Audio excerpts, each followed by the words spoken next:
But yeah. So have you heard about the crap been going on? Apparently the FAA is saying that like unruly passengerness, if that's a word. It's getting out of control. It's gone up like 400, whatever it is, like 1,000%. Sure. Like that. Jeez. Yeah. What is going on with after that? the FAA started saying, "Oh, we're just going to be a zero tolerance, like the biggest fine we can give you, and you're banned from flying," which I hope is happening to these freaking nut jobs. I swear to God, it better be happening. What was the last thing you saw? So what do you think? The last thing I saw was the flight attendant getting the Southwest flight attendant getting her face punched in by this female. That's so screwed up, man. Wait, you've been on Southwest ever since? I've been on there. No, I've been kind of loyal to American because of the stupid miles program. But so I did a Southwest flight a couple of days ago, and so they've changed a few things because of that. So, obviously they don't want you taking your your mask off. You can pour, pouring noise is fine. I'm pouring. But obviously they don't want you taking your mask off at all unless you're actively drinking. Which I'd be drinking the whole flight. I had a permanent bottle in my mouth. But it doesn't matter. The basic, what they're basically saying is that you sip and put the mask back on. God. You sip, put the mask back on. When do you think that's going to change? Personally, just your opinion. I don't know, but my opinion is going to be just like the restaurants. Is that they're going to say if you're vaccinated, you have the option to wear the mask on the plane. Do you think they'll make you prove it? Well, I don't know. Domestically, probably not because this is America. America. International, I think you're gonna have to prove it to get into the countries. Yeah. Well, yeah, because the other countries aren't as free as we are, and we have to abide by their rules if we want to go visit them. Yeah. So in the U.S., they're gonna say it's just gonna be like anything else because Americans, man, they just don't like putting up with this kind of stuff with this restrictions, and the airlines they know this, or the system know this about Americans, you know. But I think what's gonna happen is eventually, in my opinion, I don't know, right, is that they're gonna slowly reduce the restriction and saying if you're vaccinated, once they get a certain level of vaccination, you have the option to wear the mask. If you're not vaccinated, then it's up to you whether you wear the mask or not. And then nobody's going to wear the mask. Yeah, no, just like the restaurants. Yeah. Yep. Yeah. So I think that's what's going to happen internationally if you're flying an international airline, so if it's like if it's American, if it's flag, to get on the plane, you want to have to, the same process. But if it's like international, like an actual metal, like an international company, right? Like when I flew Lufthansa, British, you're gonna have to prove that you're vaccinated. Yeah, I think that's what's gonna happen on that. And I think it's gonna happen this year. I hope so because I want my Christmas flight to be perfect on my short, sweet 2 hours on the 787. But I think it's all I don't know if it's politics, but some of this stuff obviously is politics, right? And I think somebody wants the credit for something, just the way it is, Yeah. But anyways, but I have a theory on why we have so many people duking it out and acting all white trashy on flights. What is Want it? to hear it? Yeah. And I stole this from somebody too, a comedian. I won't say who because I'm gonna make it mine. But I'll call it his theory. His theory is over the last decade, like flying used to be a very high class thing to do, right? I think we've talked about that before. People used to dress up. Mm-hmm. You'd spend the money. It was a treat. Like Mm-hmm. now it's a right. Mm-hmm. It's a privilege, even still. But so people paid good money to fly. Mm-hmm. But then we had the Southwests and the Spirits and then some of the Legacies, the Uniteds and the Americans, all trying to compete in that cheap market. And the tickets, honestly, at $200 to fly, $300, even $400 to fly across the country.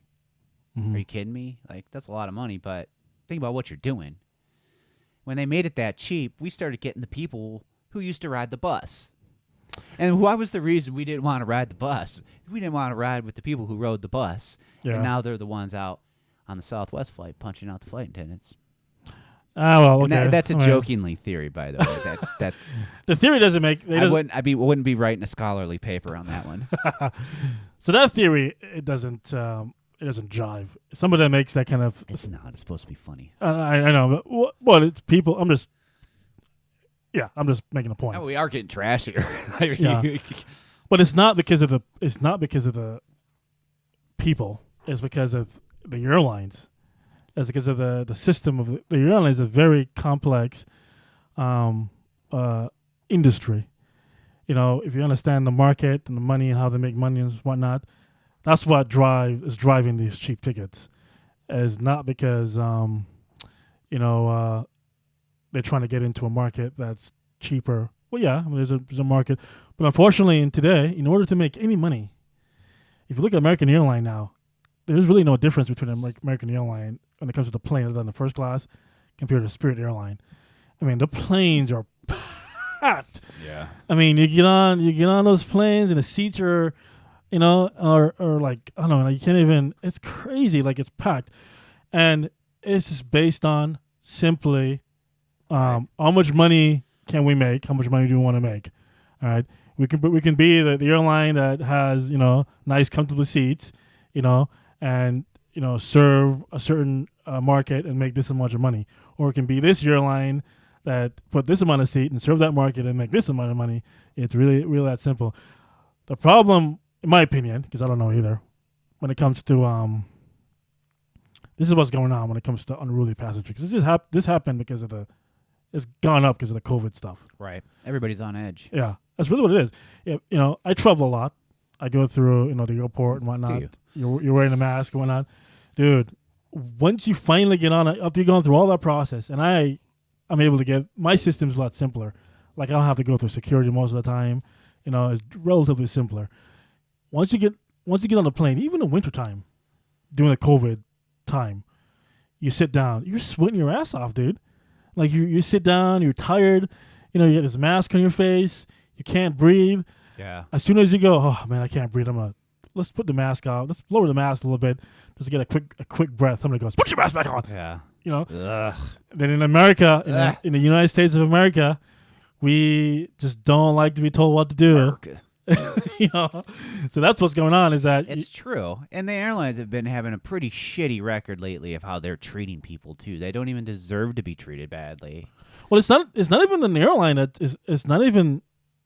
This is the big thing. It's not even the flight attendants telling you put your mask on. It's somebody random you never met in your entire life. You say, hey, put your mask on, and you're like, who the hell are you? But we've seen the stories too of the flight attendants kicking off the couples because their 2-year-old won't put on the mask. And there's been a bunch of those, and they just kick them off the flight. It's ridiculous. So, but what I'm saying is I think people, along with what you're saying, they're on edge already. Yeah. They're waiting for that. You know what I mean? Like, bring it. So sadly. So there's obviously there's two sides, right?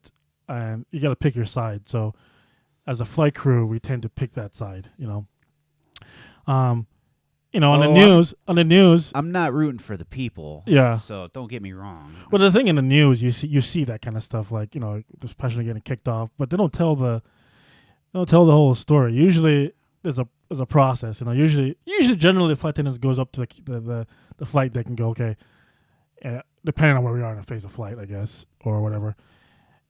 This passenger is just not cooperating. Do you want to take off and go to 35,000 feet with a passenger that is on the ground, is not a radio, is not listening? Or you just want to kick him off the flight and say, hey, go take the next one? Yeah, absolutely. That's really what it comes down to. The last thing you want to do is get up and have to divert. Yeah, exactly. That's the last thing you want to deal with. But also with that, so really, I think that's in my opinion, the problem is, you've gone through security, you've gone through the airport, you're wearing this mask, you got to put take your shoes off, you put all that stuff. You're going through all that stuff, you're getting searched and all that stuff, and then you're walking through the airport, you're running to catch your flight, you get on the flight and you can't breathe and all this stuff's going on, and then, you're tired and it's hot as hell on the plane because the plane's freaking crowded as hell, and you're like, oh, I got to take a quick breath. You take a quick breath and somebody you don't know, you've never met, is telling you, hey, put your mask on. Put your mask on to know. Hey, fuck you, man. Yeah. You got that. And that's where it starts. And then the flight attendant comes up and go, hey, what's going on? You know, and you're like, and then she goes, hey, can you put your mask on? Because that's the rules, right? I'm not sure. It's federal now. You know, and it's, yeah. So they're following the rules because it's their job. And then the flight attendants, the passengers are pissed off, going, "Who are you? Who are you to tell me what to do? Who are you to tell me what to do?" You know, I think that's what's going on. It's See, just, if I had sound effects right there, I'd do that boxing bell, bing, bing, bing. That's like when it's on. Everybody gets their phones out. yeah. I hold my breath and see it through. 10 steps.